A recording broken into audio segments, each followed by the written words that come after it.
एक राक्षस ने भी भगवान की तपस्या की, तपस्या करके ठाकुर जी से मांगा, भगवान जब प्रकट हो गए वरदान मांगो क्या चाहिए। राक्षस बोला,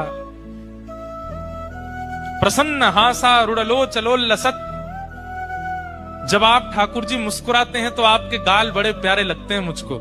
राक्षस मांग रहा है।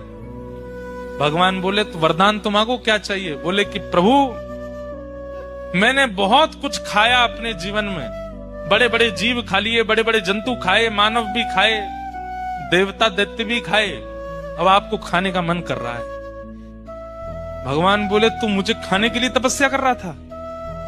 बोले हाँ, मुझे पता चला कि आप मिलते नहीं हो, आप तभी प्रकट होते जब आप कोई तप करता है, तो मैंने इसीलिए तप किया 1000 वर्ष तक कि आप प्रकट हो जाए तो मैं वरदान में आपको खाने के लिए मांगू। भगवान बोले वाह भैया, कैसे खाओगे।